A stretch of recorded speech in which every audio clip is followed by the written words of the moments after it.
Good Saturday morning, everybody out there in the Hobbyverse. Hobby Hotline, episode 57 is live. Hope everyone is doing well at the time of this broadcast and further.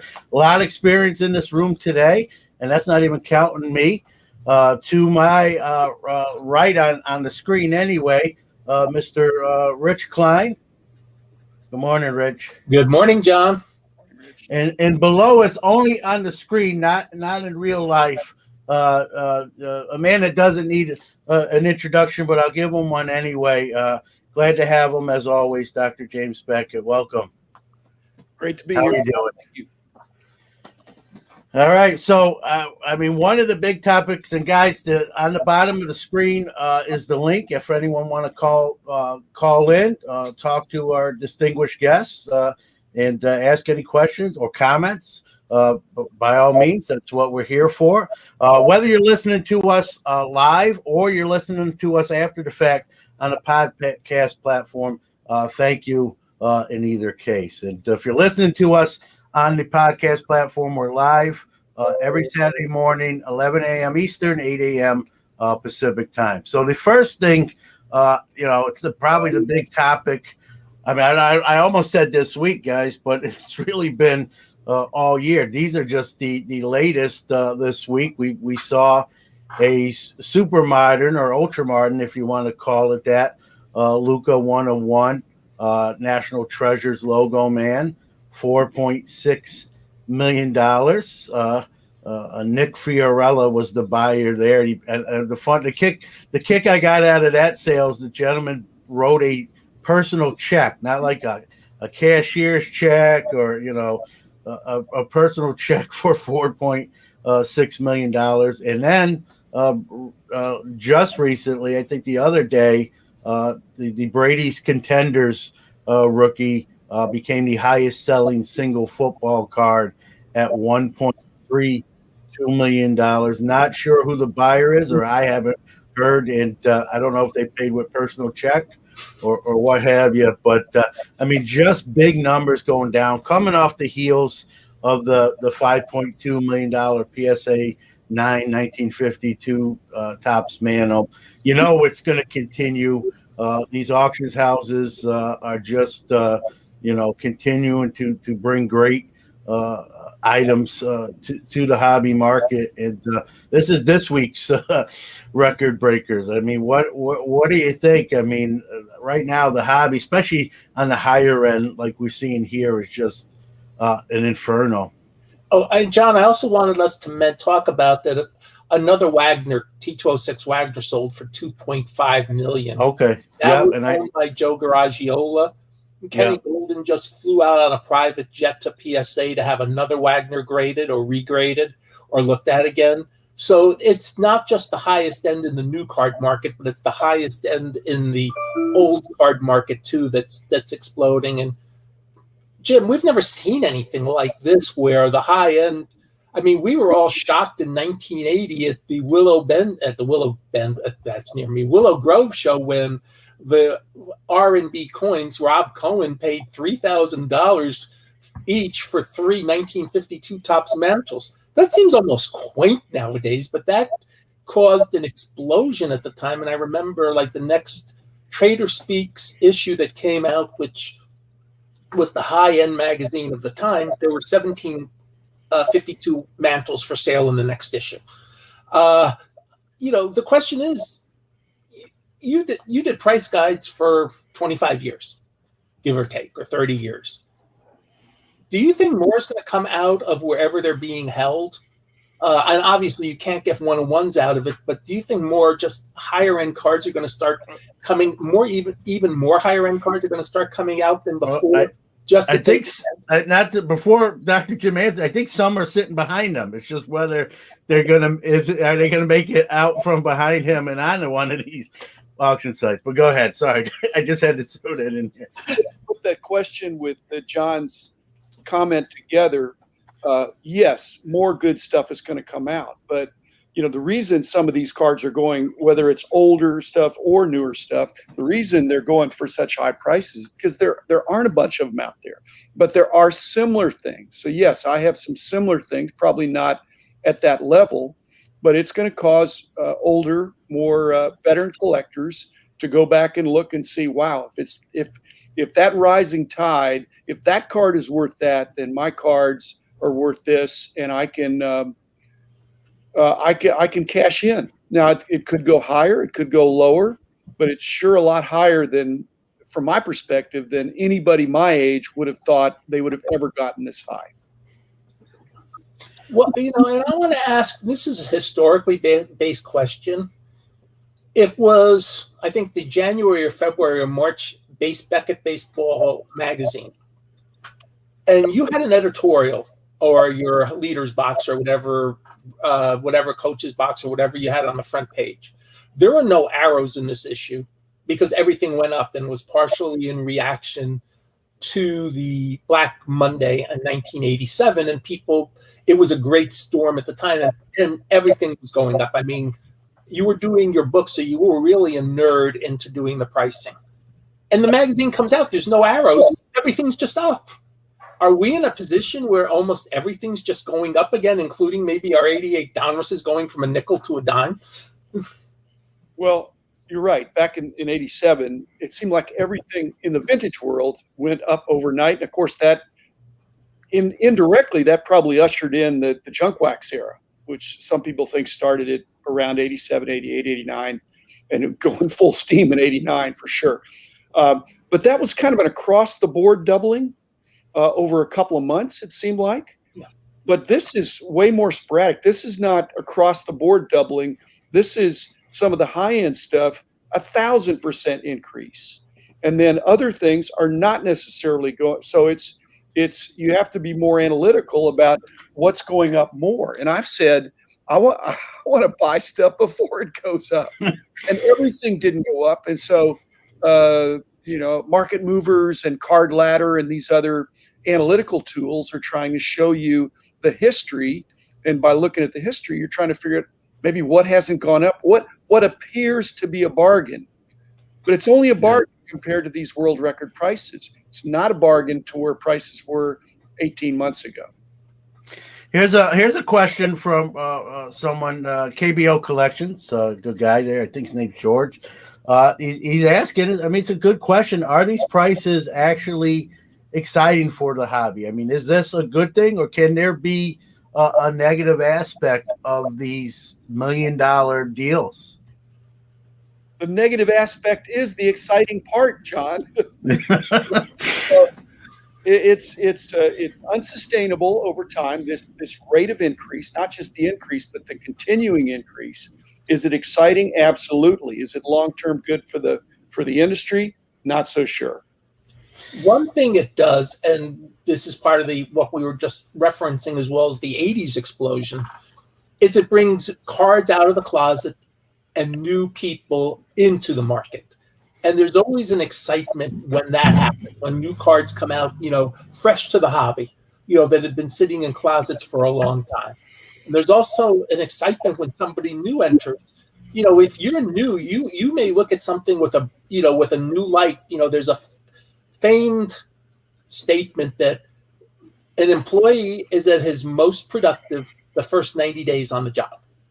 Well, a new hobbyist will be the most excited the first 90 days into his or her collecting.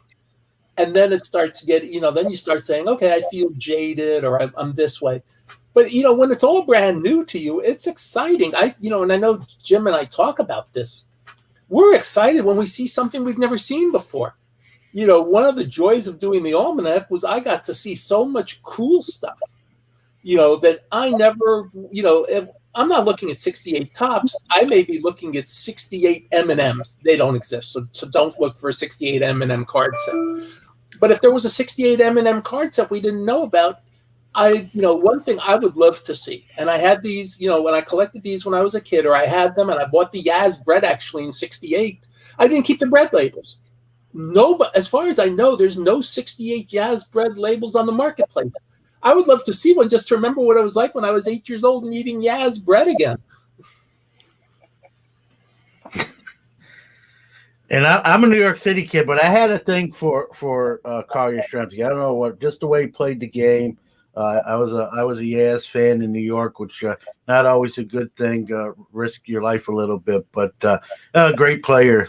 None the same. Here's another question, and this is another good one from Bobby Baseball. He says, once COVID is behind us, what overall percentage do you think prices will adjust across the market on average? And I've said on Sports Card Nation, I think this high end market that we're talking about right here may be unaffected. I mean, this is, in a way that level sort of pandemic proof. The people that are breathing that air, the pandemic's not affecting them now. It's probably not going to affect them, obviously, once we're on the other side of this.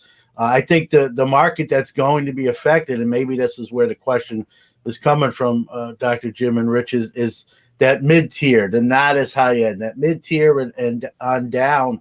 That I definitely think is going to have, a correction. We can, the old crash correction, whatever you want to market term, you want to coin it. I think, some things, and like Dr. Beckett alluded to earlier, things are gonna, can't do that forever. So, but I think the better question is, like, this high end stuff is probably not going to be necessarily affected. It's going to be everything, almost everything else. Well, let me respond. Bobby, excellent question. But let me kind of rephrase it a little bit, because I do not think prices will adjust across the market on average. I think that's good. That's part of the good news of the hobby now. It's more dynamic than it's ever been, which means some things can go up, some things can go down. The days of an across-the-board increase, I mean, it's going to happen in a few cases, but people are jumping around. They're going to what's hot. They're seeing what's a good deal. And so this adjusting the market on average, I think that's become an archaic concept. And again, that's good news, because it means if you're really astute, if you're really tracking the industry, you're going to know what good deals are today and tomorrow, instead of what would have been a good deal a year ago, because a year ago is gone.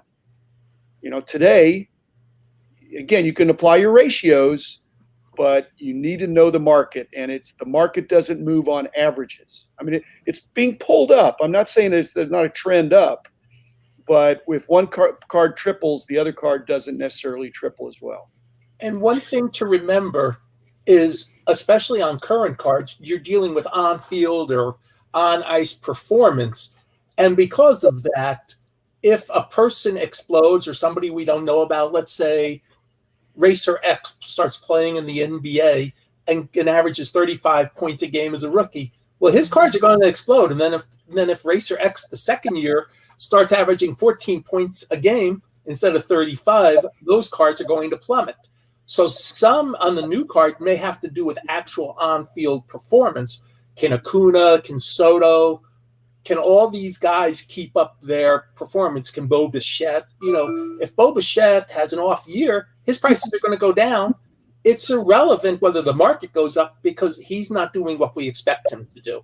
Now, if he has a better year, then his prices may stabilize or go up more.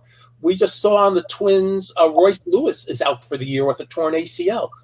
That's going to affect his card prices. I mean, they may be stable, but there may be people who just say, I don't think he'll ever be as good as we thought he was going to be, and they'll go down. So there's some dynamism there that does not necessarily exist with older cards. Older cards, you might say, hey, there might be a 10% increase across the board on 50s cards. That's fairly normal. But you can't say the same for modern cards because of that dynamic. Well, we were very concerned 30 plus years ago about what would happen if Dwight Gooden, when the early rumors of where he was kind of getting off track, that what would happen, because he was so hot there in the mid 80s, and yet the hobby survived. So Rich's point well taken. I mean, there's some individual aspect and there's some across the board aspect, but what's getting the news is the sensational world record prices, which is pretty much the best of the best players, their best cards. And what Gary Vee pointed out last year about this time is somebody's going to pull this. I think his quote was $50,000 Zion Williamson out of $6 pack. And it might not have really been a $6 pack and a $50,000 card, but his point is that it also, a lot of these cards, not, obviously not all of them, but a lot of these cards come from accessible packs. And if you have a really good card out of an accessible pack, even if it's the dream, it's like hitting a lottery. And there's a certain joy, and at least you still get the joy of opening the pack and seeing the players. And if you live here in Dallas, maybe you get a Luka card or Tim Hardaway Jr. card or Porzingis card or somebody you actually enjoy watching play. So there's added benefits to that as well. I mentioned this. I opened a $500 box yesterday. There were 50 cards in the box. So there were 10 packs of 5 cards. And I expressed the logic that in my age, I'm thinking 50 cards, $500, $10 a card. I don't think that's what the current thinking is. The current thinking is not, am I going to get 50 cards that are $10? It's, am I going to get one card that's more than $500? In fact, frankly, to Gary Vee's point, that's 50,000, maybe. I don't think so, but you're looking for the one card. And again, that's a different kind of collecting than complete set collecting. That's why breaking is popular. You might. And I think one thing about breaking, which I've always actually been an enthusiast about, is breaking done right gives a team collector, they're very podcast. John was a Yankee fan growing up. He talked about pulling a Reggie Jackson out of his first pack when he was 7 years old. So we'll make John a Yankee fan for this, even if he's a Mets fan. That if the Yankees were an accessible team and John just wanted to build a Yankees collection, he could go into a break and just buy at what he considers a fair price, the Yankees, not have to deal with opening the packs, even though there's a joy to that, and getting the cards he wants for his collection at a fair price. And maybe he gets something cool that helps pay for everything else, and he can sell what he doesn't want to pay for the cards, he does want. And so breaking also reduces in some ways the consumer's risk, in a lot of products, because you're going to get your cards. You're going to get the cards you need for your team, and then you'll figure out what to do with the rest. So breaking in a lot of ways is really beneficial to the consumer, and it's beneficial to the dealers because it guarantees them a profit as well. Instead of worrying about, hey, will I be able to sell the boxes? Hey, you've sold the boxes. You've just sold them in a different way. Yeah, I think breaking, I've said this on my show, is kind of save the wax end of the hobby, but it's not all, flowers and daisies. I mean, it's probably, to some, all those points you made, Rich, are dead on. To someone who is just looking for their team or their player, it's a great opportunity to get maybe a higher end product without the higher end price. But it also takes a lot of that wax. I mean, breakers, there's more, in the 20 minutes we've been on, there's probably 100 new breakers entered the space. And so there's more demand for product that's taking it away.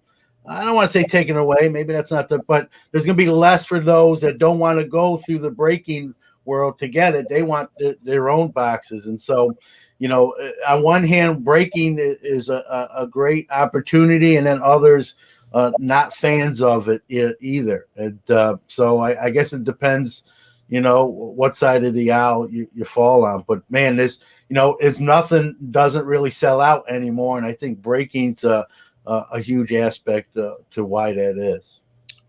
Well, John, we used to do kind of the case analysis when some of these products came out a long time ago, and you try to figure out the pricing structure with some inserts being tougher than others, and then try to track the market. But if there's a product that would provide a positive expected value, in other words, a net profit, if you bought, if you could project that based on the insert ratios and what cards are going for, that a box at $500 would yield $600 or $750 or $1,000, then the strategy would be to buy all the boxes.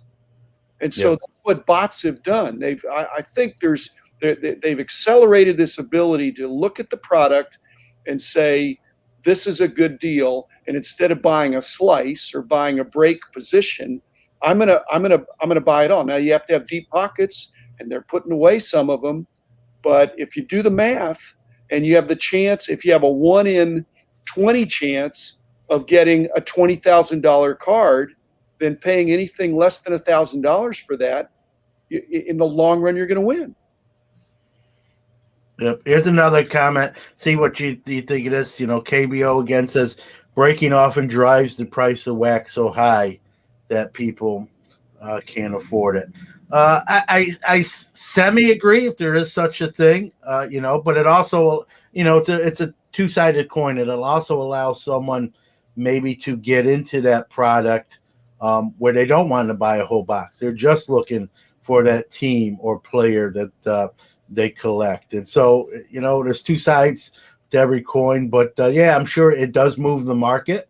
It sets the price. What sets the price is what anyone pays for it. And so as product starts to dwindle down and they pay more, that's the market price. So, I don't know if there is too much cheap wax anymore. So you're gonna pay tops 125. I mean, I don't think that's really cheap wax. Yeah. Heritage is my favorite product, and I happened to stop in my LCS yesterday because I needed some supplies, and the owner was there and the manager was there, and I just asked them what Heritage was going to come out at, and they said, "We'll take care of you. We'll make sure that you get a box or two basically at the same price you paid last year, regardless of what the market is the day it comes out." And our good friend Mike Fruitman's going to make sure I get a box, so at least I'll get to open that box. But Heritage years ago exploded. Even before breaking exploded, there were a couple of years, and this is why Mike sends me the box each year.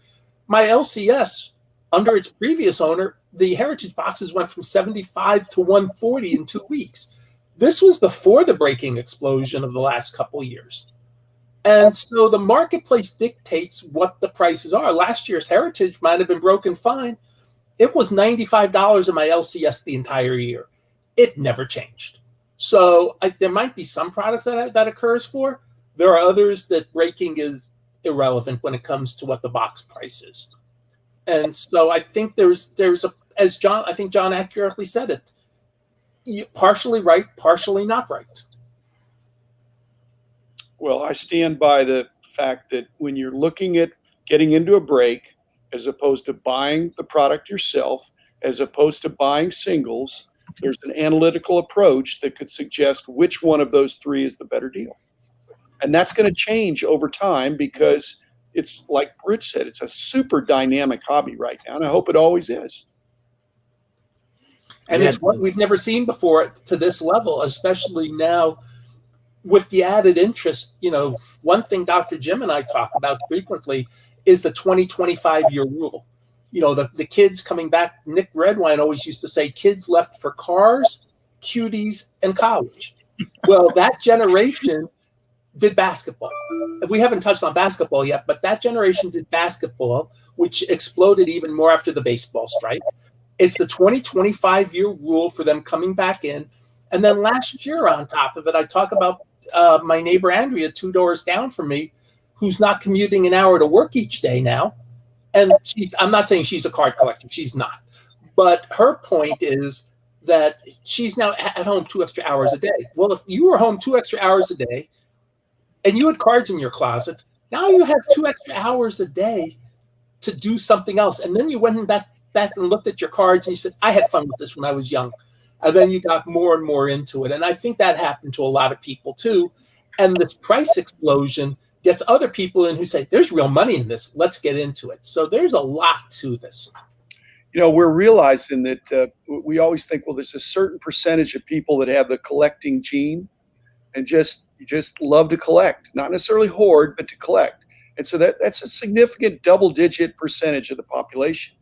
But an even higher percentage of the population might be those who have some entrepreneurial interests, so making some side gig money.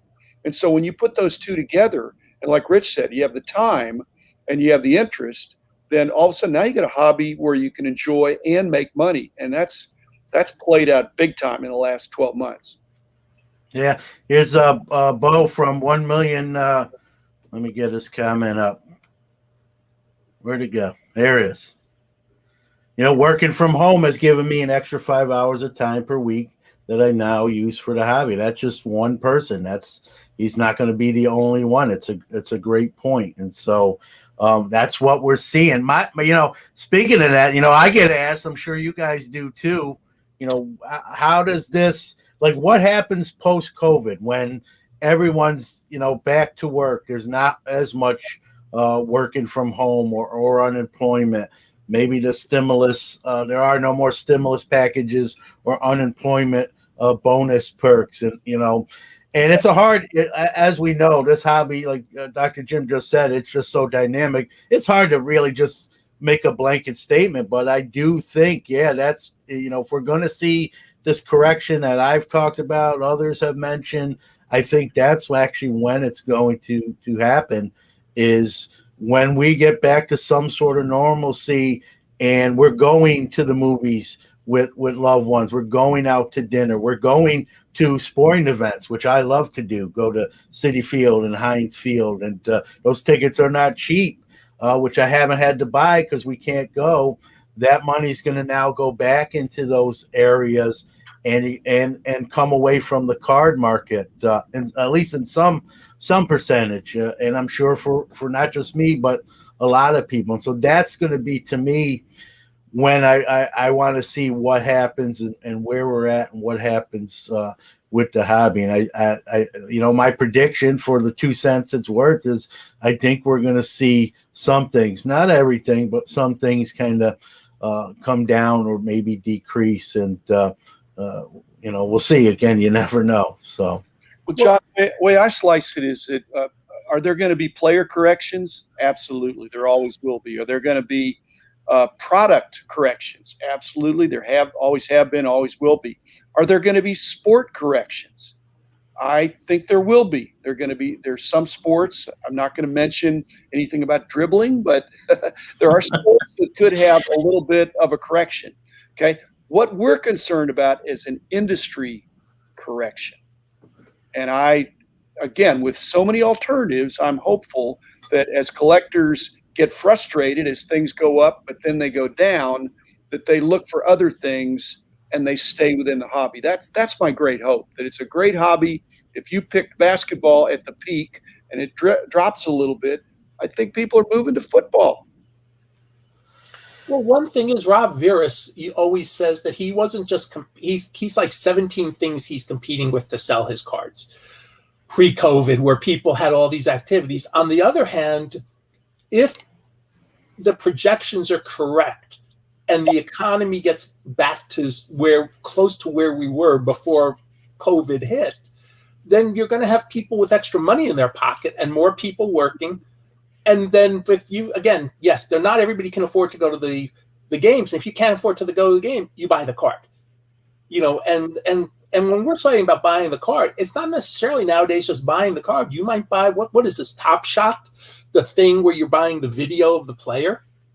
There are now other ways to be involved in a sports collectibles hobby that may not even involve cards anymore, but it's still part of the sports collectibles hobby. It's the opposite of vaccinations. Traditionally vaccinations are giving you a little bit of the disease so that you won't get the full disease. But in card collecting, what we've seen in the last 12 months, a lot of people have gotten a little bit of the bug, and it's now taking over. And even when COVID leaves, they've got the bug. They have the full-on card collecting. It's not a disease, but it's a lifestyle. I think they're going to have trouble walking away from that because it's so much fun. And I'm going to give you all a little bit of a secret. If you think sports card collecting is hot, have you looked at the Pokemon market recently? The Pokemon market is surpassing anything that's happening in sports cards. And we're talking about $1 million cards. Apparently, in the McDonald's Happy Meals, and I found this out yesterday when I was at the LCS, there's like whoever the key character is in those packs. There's a Charizard or whatever his name is, numbered to 25. those cards are like trading for $40,000-$50,000 each. You can get one out of a Happy Meal at McDonald's. So if you want to go to McDonald's and take a chance and get the nutritious or non-nutritious food, depending on which side you look at, a McDonald's Happy Meal, and have the chance, that's truly Gary V's point. Out of a $6 meal, you might get a $40,000 card. And every time I go into my LCS, there were 2 people looking at these Pokemon boxes yesterday. You know, the singles they have, and they come out of these special boxes, and they're put into packs immediately. And the guy or the women, they just buy the stuff.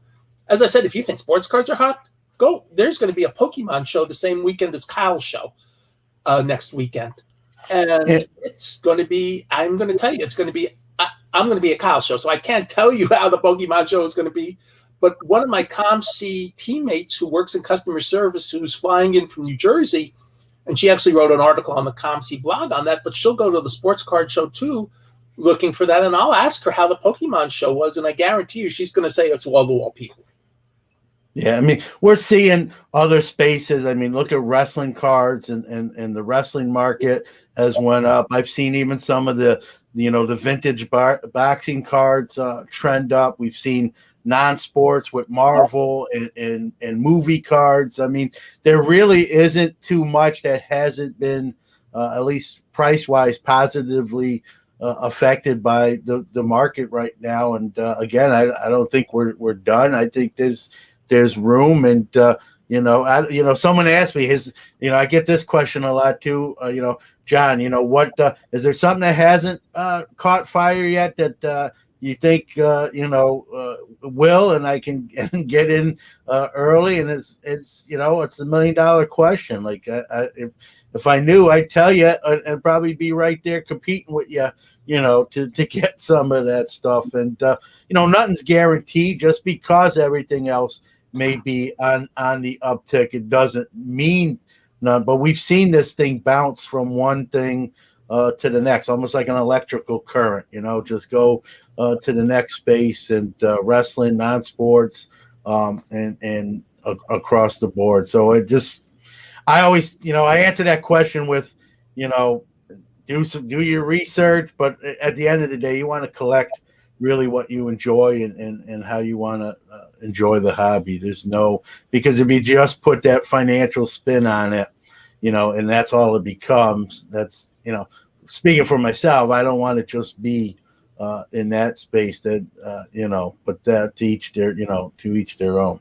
Well, I took advantage. We never really lost power. I think I was much luckier than Jim. We only lost 8 hours total on Tuesday during that horrible week. So I took the advantage. I found out I missed a couple of my stock boxes, so I'll go through them. But I found 3 Serena Williams rookie cards in those stock boxes. And then I said, let me look at eBay and see what the price is. I go, oh, this is a little more expensive than being sitting in a stock box. It'll be at the show next week. But the point is, even if it doesn't sell, it'll be cool for people to look at it and say, I want those cards. Or, oh, wow, this card went from a dime to $100 or $50 or $60. So you're right. Look for what the other people don't look for. I think we call it contrarianism. And if you're a contrarian in this business, you're not going to make money chasing what everybody else is chasing. But longer term, if you've done some research and some background, you're going to make more money. You just have to play the long game, as they say, not the short game. Rich, I love that. I mean, a contrarian, I think, is still going to make money. They're not going to make as much money. They're not going to make the headlines, but it's a safer bet. Again, you don't want to buy something that's cold. If it's still cold, there's probably a reason it's cold. Although I was overhearing a conversation at the show last time, and somebody said, hey, you got a monster box of commons that I can buy for $50? I don't care about the condition. And I went, did I hear that right? So anything, no matter how cold we think it is, there might be a buyer for it nowadays. It's astounding. Well, our good friend Mike Summer always, when he was working through his $1 million store inventory he bought, he would parcel out 50,000 cards at a time to local people on various Facebook groups, and that seemed to be his sweet spot. So he was able to move large groups of cards. And, we don't know what the price point was necessarily, but he was able to move large groups of cards to reduce the inventory overload he had. I think it was $50 a box. I think it was a penny a card. Yeah. That's not bad. Well, that's 1,000% increase from when I sold a box 10 years ago. I sold boxes for $5. And Rich, you've got a storage unit full of that kind of stuff. I've got a storage unit full. Yeah, I've got an office full too. We have 2 million cards. And someday I hope to have the Adat show again. This year is going to be kind of hard for various reasons.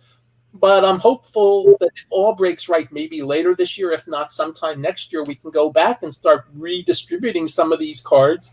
And I'm sure some of these early NetPro Ricky cards are in some of these boxes. So it's fun because we make one pull through, frankly, to look for to get rid of cards in really bad shape.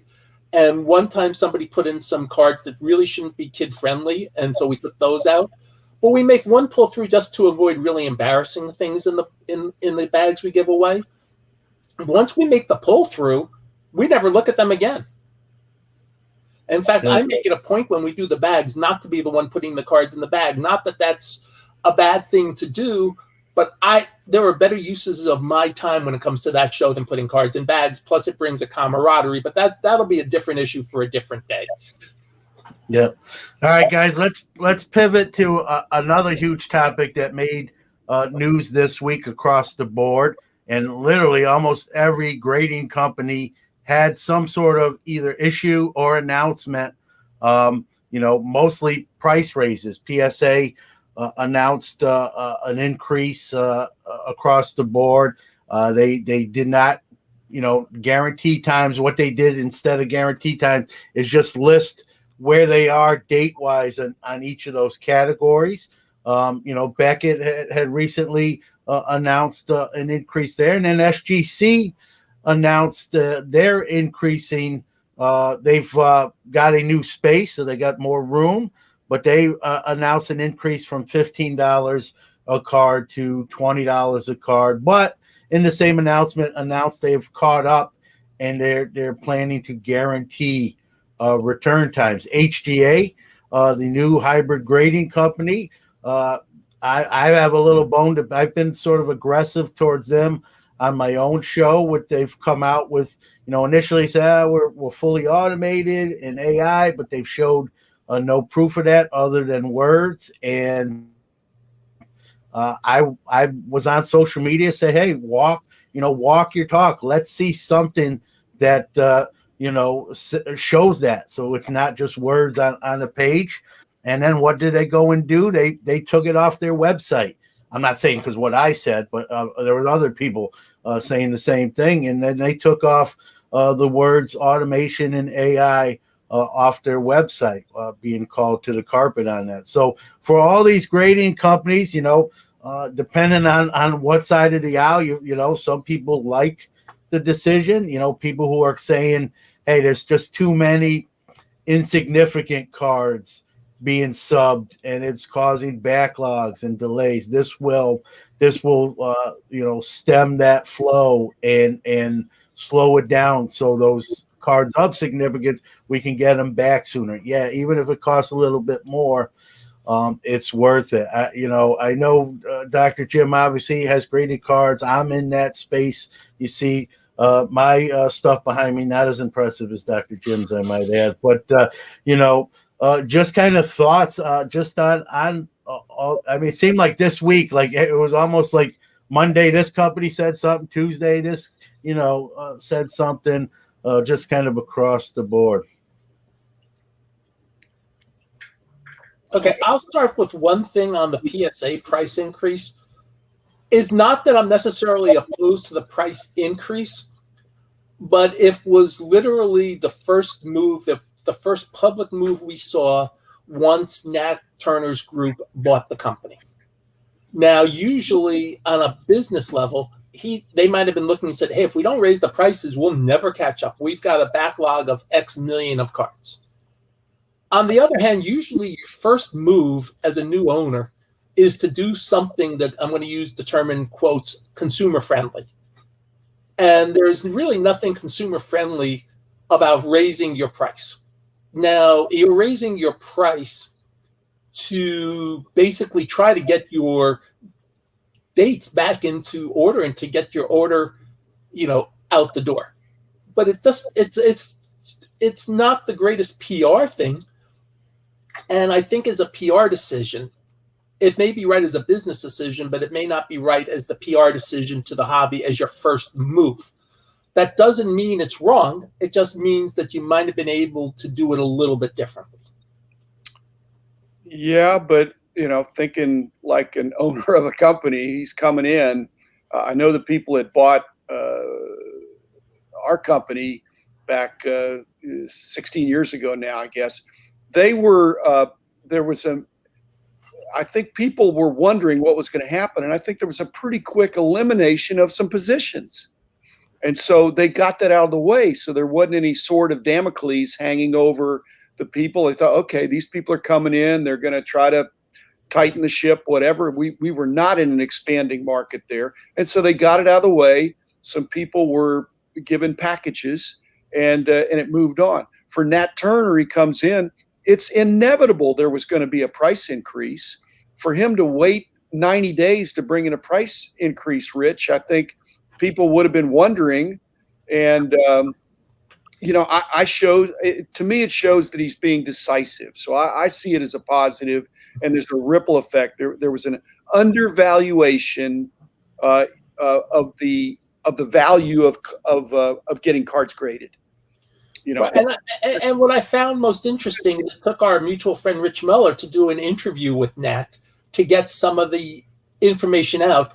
And I think if that had been part of, and I'll use the term press release, that may not be, or a newsletter, and you publicly say these reasons, then you're covering also the PR thing. Hey, I'm doing this to actually benefit you. Okay. But on the other hand, you've got the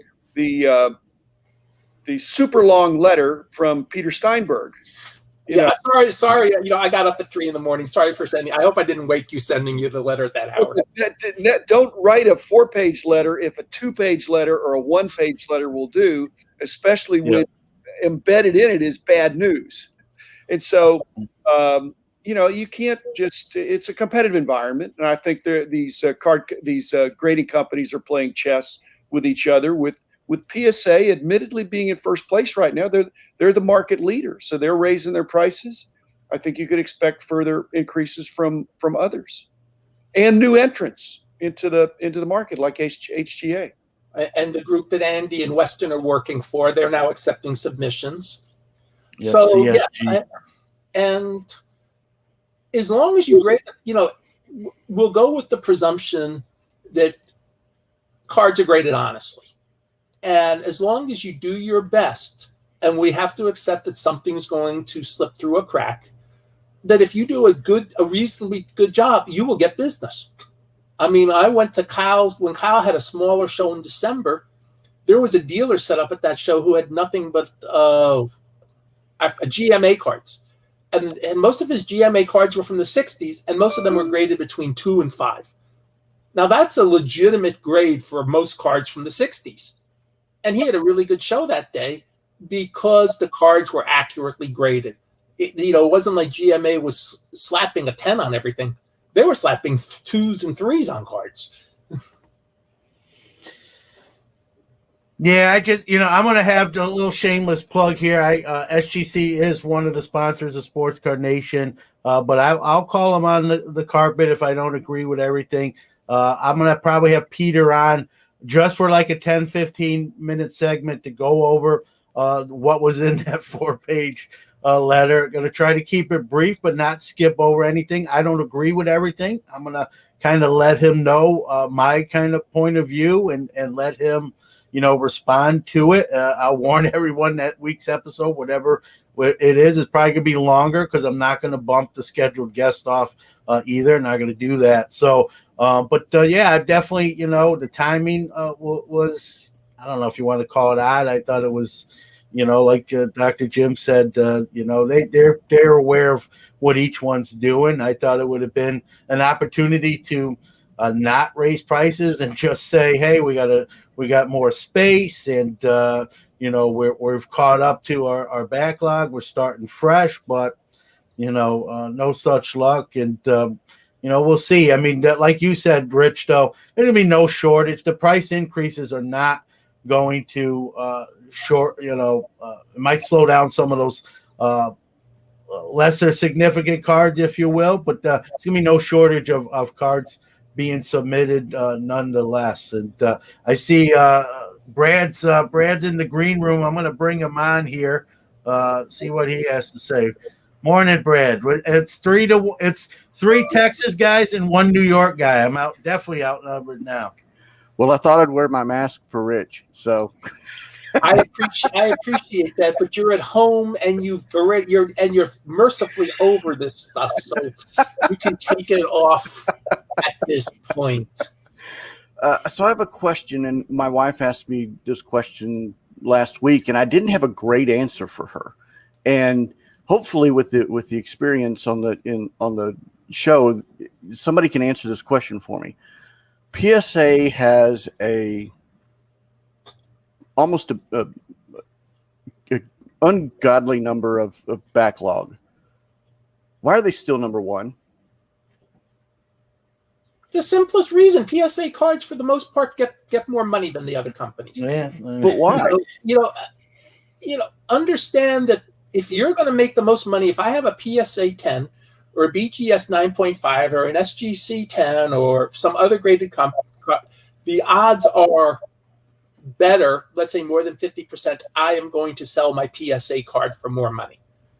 That's a pure, simple financial fact. And that's why you send it to PSA. Why? You put up with it because you're going to end up putting more money in your pocket. And at the end of the day, the more money in your pocket is what counts. Well, okay, so I understand that, but why does it sell for so much more? I mean, it's so difficult to get through the system that how come somebody like Beckett or even HG, somebody hasn't just put their hand on the throat and say, we can do better. I mean, it just seems like that should be in normal competition. If somebody's breaking or hurting or killing themselves or choking themselves, the next guy up usually beats them into a pulp and says, we're better. But that's not being done. Well, Peter Steinberg tried to do it. I mean, he basically came on and said, hey, you've underestimated us. Our cards, we can get them out quicker. And he spoke up and he tried to do exactly what you're saying.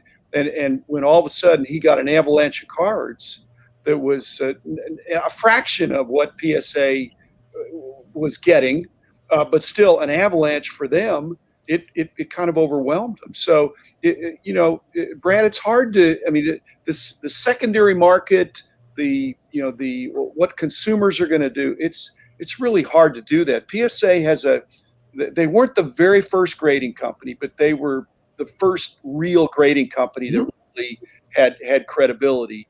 I think I can say that. And so they have a little bit of a first mover advantage. And so they became the de facto standard. Their registry is huge. That is absolutely huge. And so when I look at the grading companies, and I have a bias toward my old company, but the comparison is not the 9.5s and the 10s. It's basically looking at a 9, because a 9.5 is Gem Mint.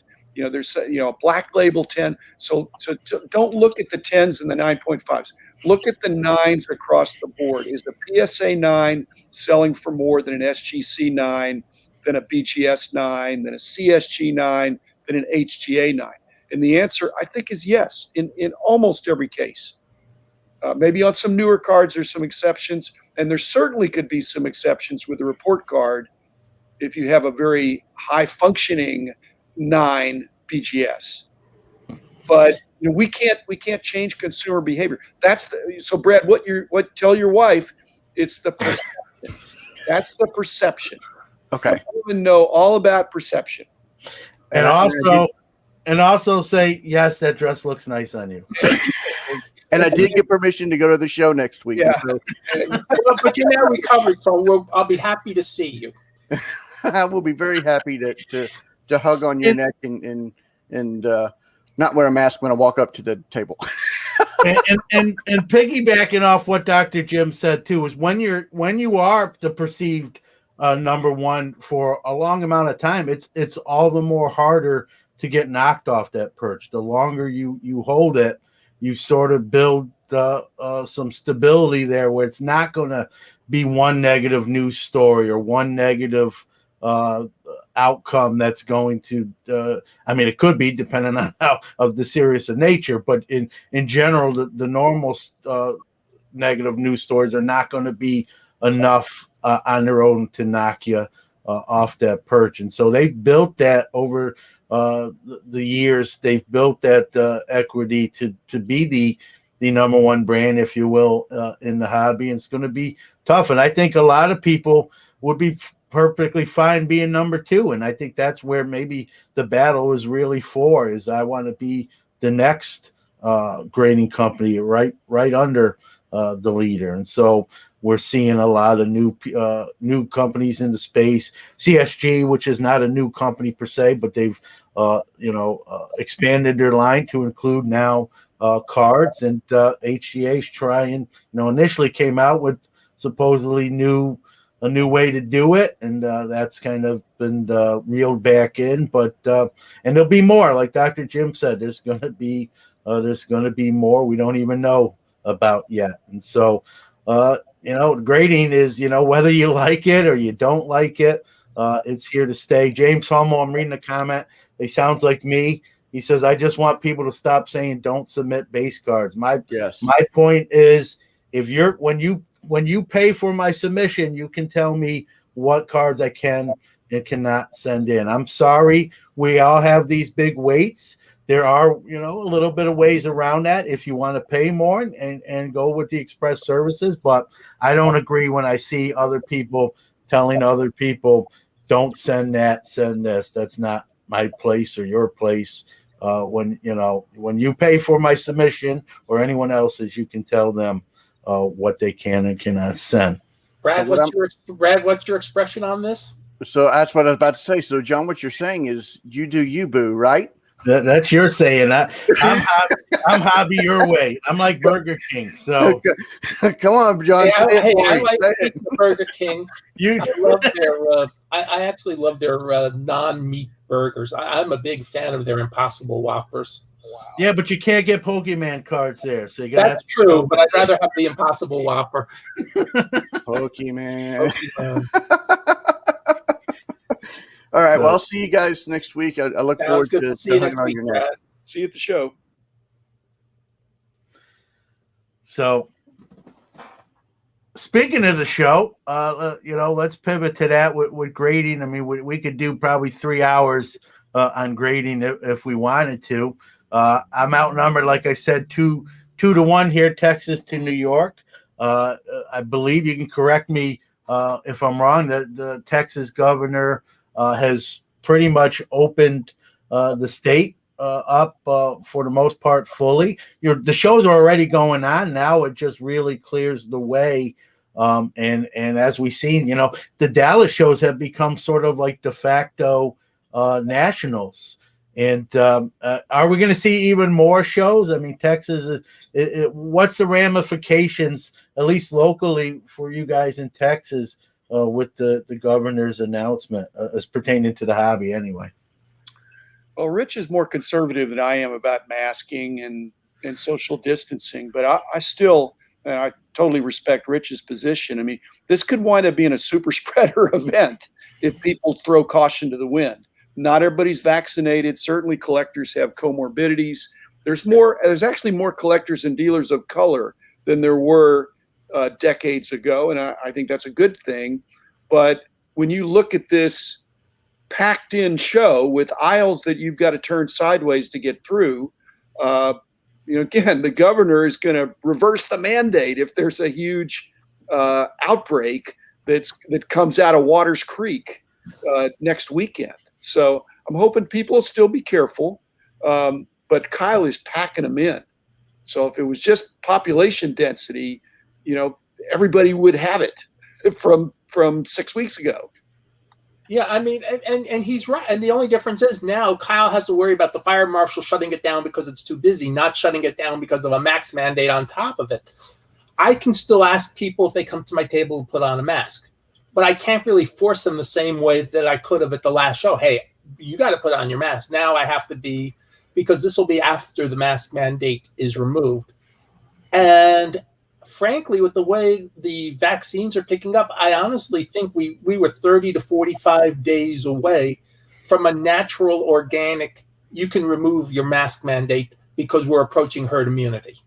So I think it was just a little tad impatient, but I don't think it's necessarily the worst move in the world to remove it. I just think it was a little too hasty, but not really as hasty as you think it really was. It's borderline close. And I wish it wasn't done for another month or so, but I think we're okay. I hope we're okay. And I hope for the people that don't wear them, as Jim says, it's not a super spreader event. The common theme is leaders making decisive judgments that not everyone agrees with. Nat Turner, Peter Steinberg, and Greg Abbott. So they're jumping out in front. They're making decisions that are not 100% popular, but they're grabbing the news. Well, in a sense, you had to make decisions that weren't 100% popular. I was reflecting back on on an owner's box you had when the price of the magazine went up finally from $2.50 to $2.95. And I know you were probably the last person to say, I'll sign off on that. You wanted to keep it at $2.50 as long as absolutely possible. So explain, we can talk on that level from those days about what it's like as an owner when you feel that you have to raise a price. Well, in private ownership, you can do things that are short-term bad and long-term good. That's the way I would say. That's a good thing about PSA being private now. Nat Turner is thinking short-term and long-term. Raising the price is going to work if you're perceived as the market leader. So yeah, I mean, I wanted to keep it reasonable because that my goal was to level the playing field and not make it an elitist kind of a situation where you couldn't afford it. But I think $2.95 now it sounds so archaic that I was holding out for 45 cents. But I've told you my slogan was "Get rich slow, not get rich fast." Well, and I'll be honest. I work for a company. When I started here a little over 4 years ago at ComC, we were 25 cents a card. We got slammed enough, and this is pre all this. And a lot of us were working overtime that Tim just says, I feel I have to go to 30 cents a card. And I know that bothered him at the time. We're now at 50 cents a card and there's no reductions and we're still getting overloads of cards. And, and I frankly don't see any short or long-term reduction in prices. From that, just based on what I see still coming in and what we're dealing with. And I think to the grading card company point, that's part of what they're seeing. They're not seeing any reduction. So if you don't see anything on the horizon for 9 months to a year, why not raise your price to at least try to stabilize your influx of cards? And I think that's really what Jim is saying, Nat is saying. And doing is that it's really trying to be we still understand we're going to have the influx, but it'll just be at a higher price point. And this way, maybe some of the things like maybe nobody then will send the base card. And that's okay. That doesn't mean they can send a base card. If they want to send a base card in, more power to them. It just means that you'll just get a higher quality of items. And then if you're able to spend a little more time on them or you're able to do something, that's even better. I'm a big proponent, and here's a simple change I'll propose. PSA, now that you're charging $100 a card, if the card is serial numbered out of 2001, put in the label what the card, is it 909 out of 2001. And that's a simple enough request. Yeah, give value to your added value to your service. Exactly. It doesn't hurt, and it goes a long way. Yeah, I'd love to see that. I'd love to see one of the things you're gonna raise your prices, which you can do. It's your company, but let's. With PSA, the one thing that really irks me, and I'm not even affected by it that often, but still, it's the principle of it is the upcharges to charge someone more because that's a high end card that grades out well. It's still one card. Why should it cost more because I bought it or pulled a very lucrative card? That part, I'd love to see them. I know a lot of other people complain about that aspect there. I believe, unless they're the only company that does that, and never made sense to me. And yeah, they're still number one, and there's no shortages submissions, so not enough people dislike it, and I myself have some sub there too, and so I'm sort of a little bit of a hypocrite there, but again, very rare that I get hit with those, but some people more so than others. You're paying whatever your service level, whatever expedite you're paying per card. Why should someone have to pay more because it's a very expensive card, if you will. That part I'd love to see, and I'm not saying they're not going to do away with it. That we'll see, but I'd love to see them get rid of that. Well, on my account on ComC, I've actually had people make offers. I've had people buy, but also make offers on PSA cards that are slabbed. I mean, I got them in a collection, and they're making offers on cards that already my old prices are less than the cost of slabbing.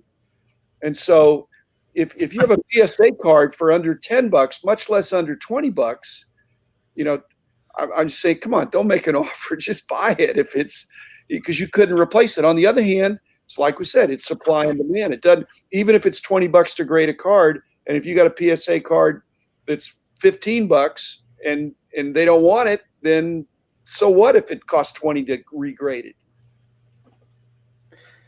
Yeah, and I think we're going to see. I think these price increases by pretty much all the companies.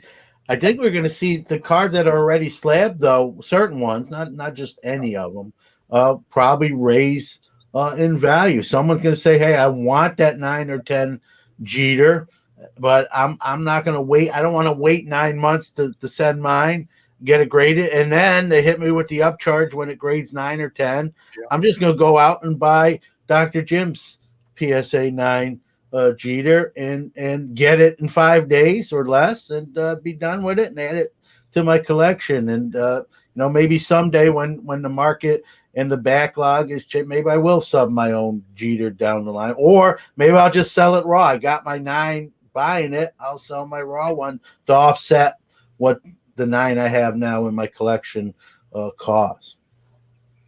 Well, I don't have that card, John, so don't.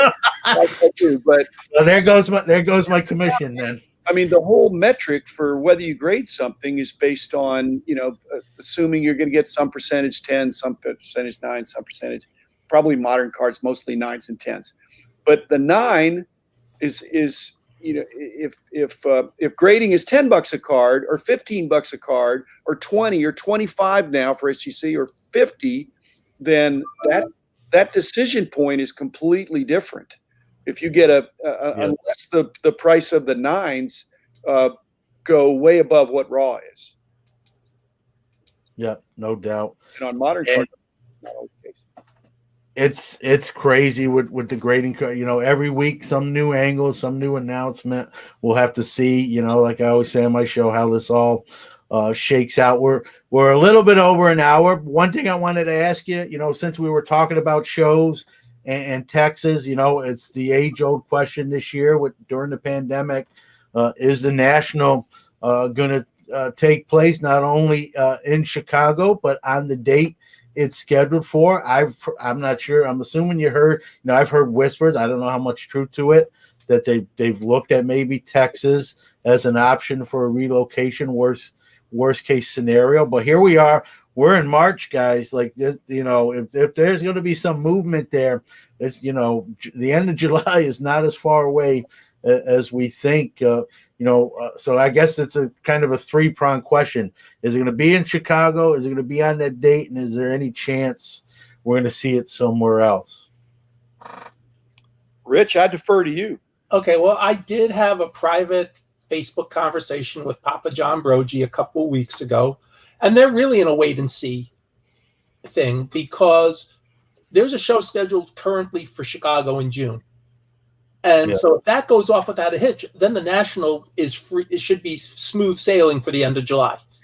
So I think we're still in a wait and see episode, because I actually sent them that because Sabre canceled their 2021 convention in Baltimore about a month ago, and that set up the conversation I had with him. And so now Sabre's not had a national convention for 2 years. My personal belief, for the 3 cents it's worth, is we're going to have something this year. Where it's going to be, what it's going to be, and how much corporate presence they're going to be are 3 different issues.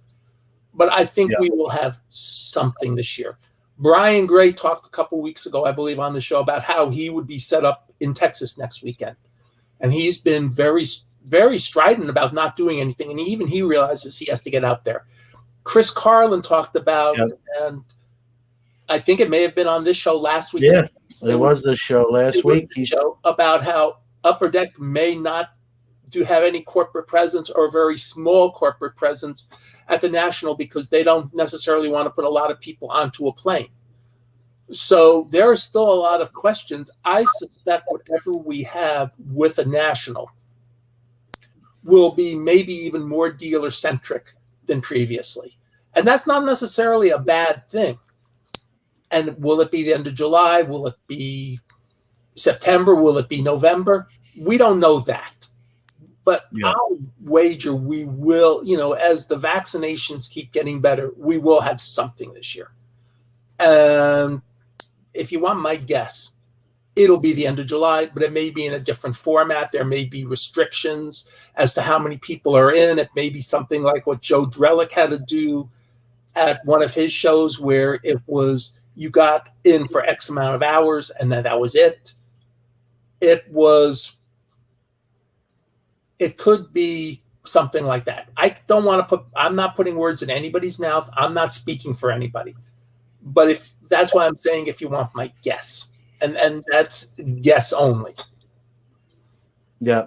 My word of advice too, if you're planning on attending, as I am, and you're making any kind of arrangements and itinerary, get the traveler's insurance just in case it is moved or canceled. That way you're not out.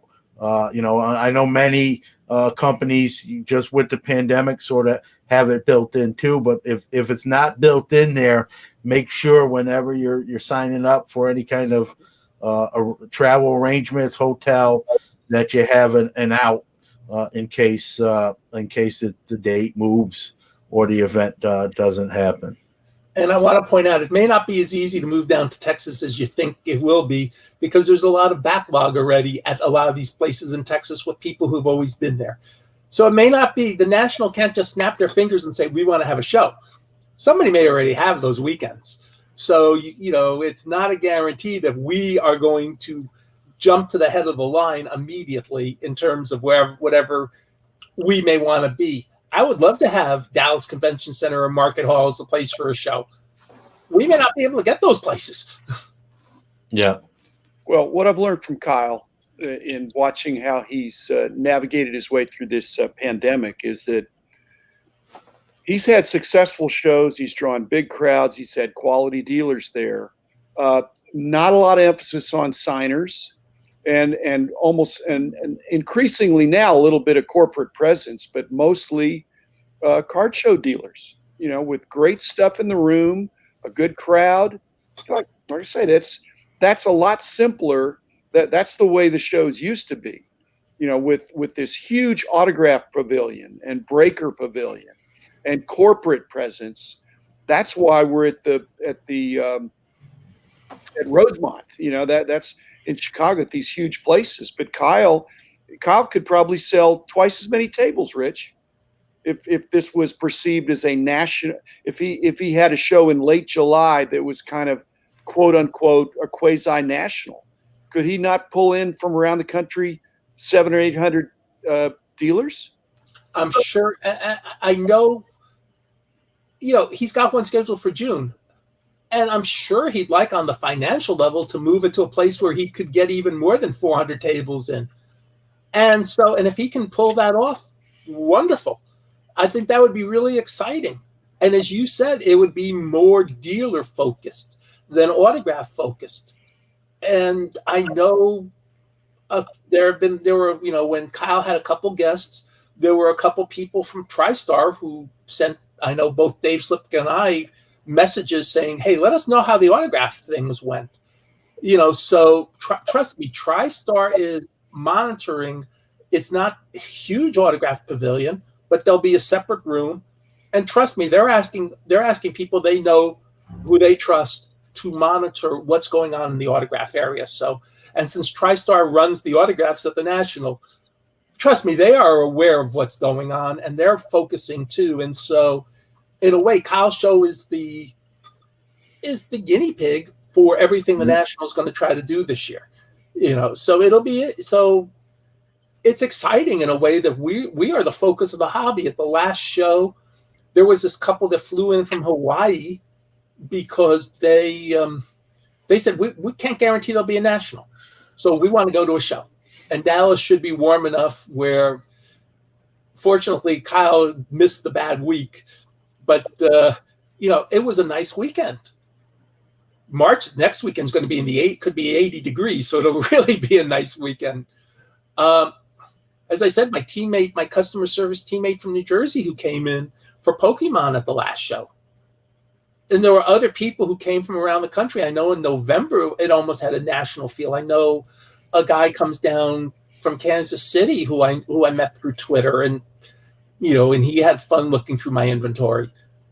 And so it's almost like been a national-like show, or like the old big shows, the old Willow Grove show, the old Montclair State show when I started, the Gloria Rothstein East Coast National. People would come, the old Chicago show, the Lloyd and Carol Torpy shows, all these shows, Bruce and Benita Painter, when they first ran their Chicago shows. I'm doing hobby history here, but the point is, those were all shows that attracted not just regional, but enough people outside the area too.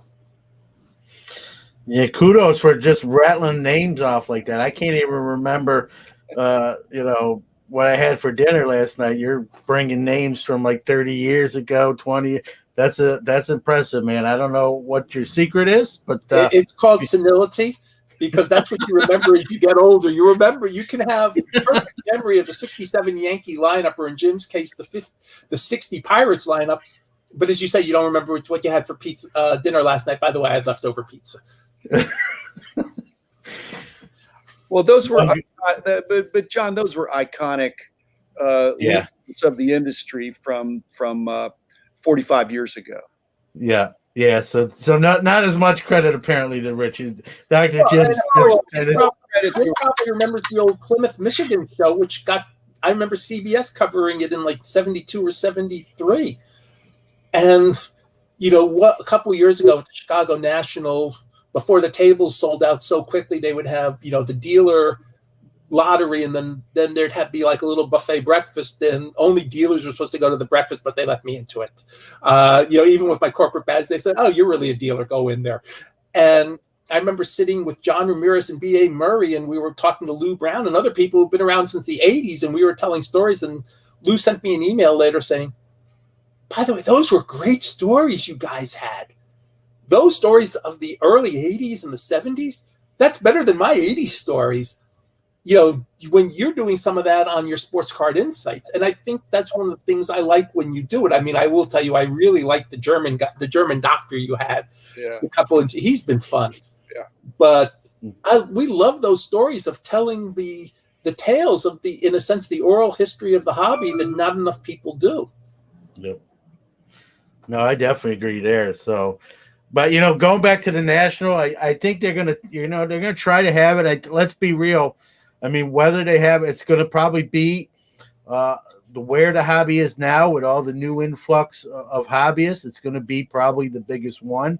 I believe it was Bo in the comments said, I hate to see this, but I get it. Maybe you have time slots where you have tickets and you can be in the show. I see you. I don't like it either. I hope we don't see that. I think if you're allowed to attend, you should be allowed to attend, but you might have shifts where, hey, you can be on the floor from 10 to 2. And if you have a blue wristband, you come in at 2 to 6. And, I hope maybe with, like you said, Rich, with the vaccines and the numbers kind of trending better, we can avoid that. But again, the closer we get, it's the front end here of March, but there's so many gears turning and logistics going on here that each day you get closer, the degree of difficulty increases. And I'm going to sort of do an aside yesterday. I usually go out to lunch somewhere for Payday Friday.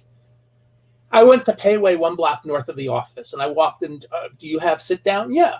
I'm the only person sitting down at 1:30 yesterday afternoon. I felt perfectly safe eating lunch at 1:30. No one else other than maybe one cook and one server in there at that hour.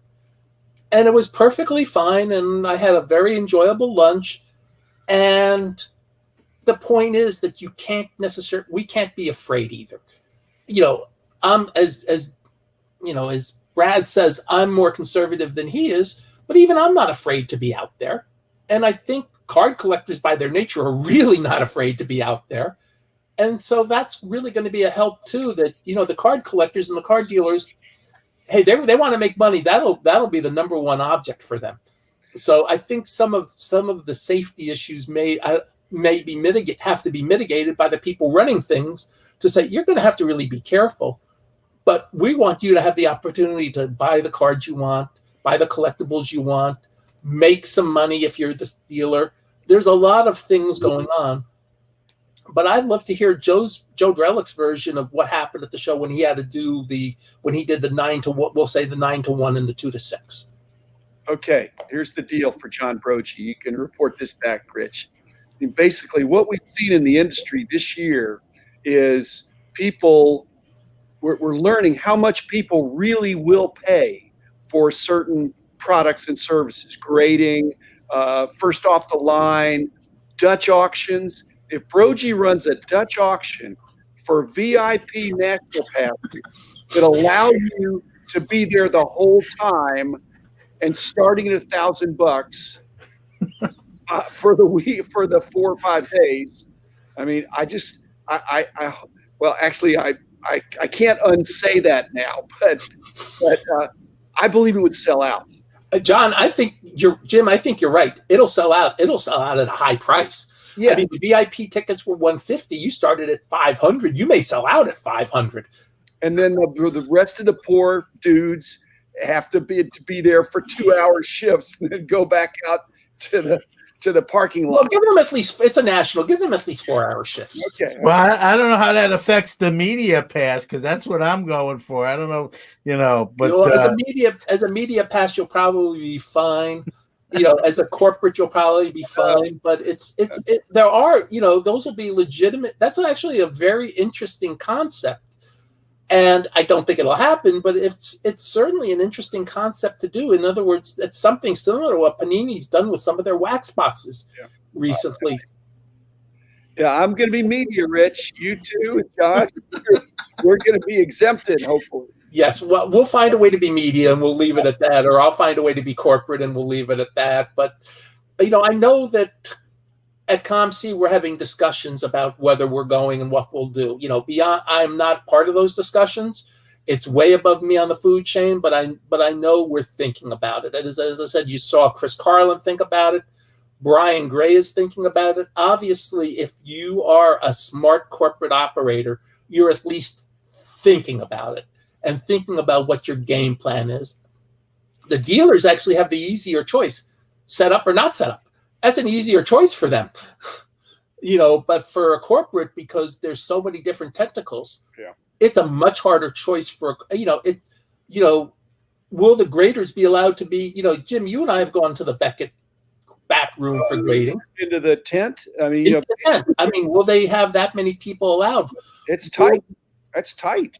That's very tight back there. They're shoulder to shoulder. Yes.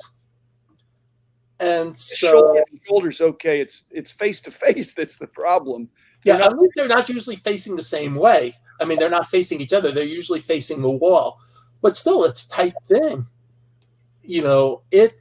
So will they have to have a limit to how many people they can have? I know at the last Chicago National, 3 or 4 guys, including Andy, were in a side room, that was much area. Do you then move people to the side room? Does JSA move some of their people to a side room? Does, PSA move people out of whatever tent they were in or whatever they were in to a side room? And there were enough side rooms. Maybe the side rooms will be the final answer to letting the corporates do. ComC had a side room where the guys who were packing the boxes to ship back, we shattered the previous total of anything we'd ever done at the last Chicago National. I think we sent back 61 big moving boxes or some insane amount of people in cards. It was, that may be the answer. Just every meeting room is going to end up being used for the corporate overflow to let everything be safer. That may be an answer too. Where, you have a few, there may be less, we'll call it giveaways of cards at the corporate booths. Panini might not be able to do their corporate redemptions they do. Everything has to be thought out. There may be some downsides to what you're not going to have at a national.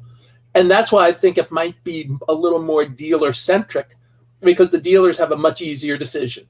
The dealers set up, they have their booth, and they have their tables, and they decide how they want to do it. And I think for the dealers, it'll be I think dealers actually have a much easier decision. Yeah, I hope they don't limit it. I don't hope they don't have time ship.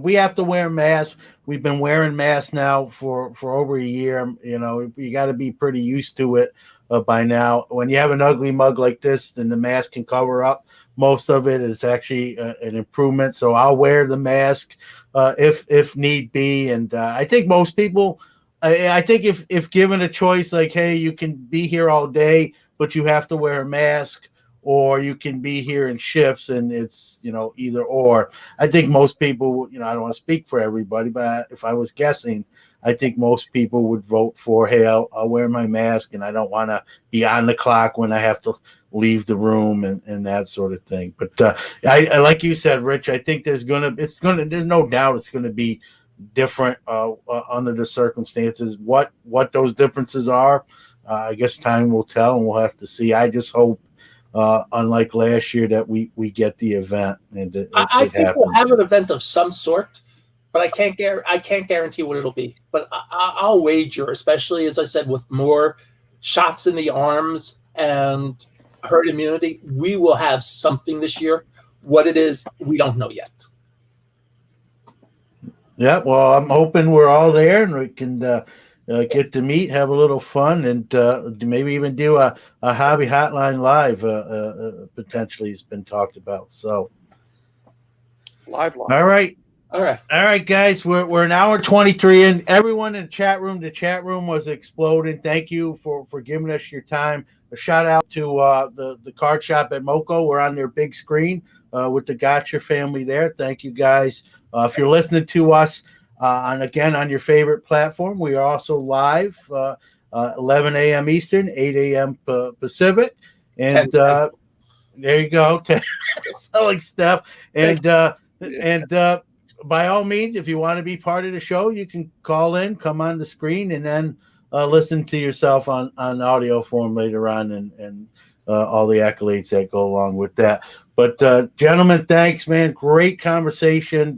We touched a lot of bases, grading, the national shows, record-breaking auction sales, and I'm sure next week, who knows what will be on the docket. But that's the fun of the hobby, as Dr. Jim so illustrated. So with that being said, we wish everyone well, good health, and thank you for your time. And we're going to see you hopefully next week. Thanks.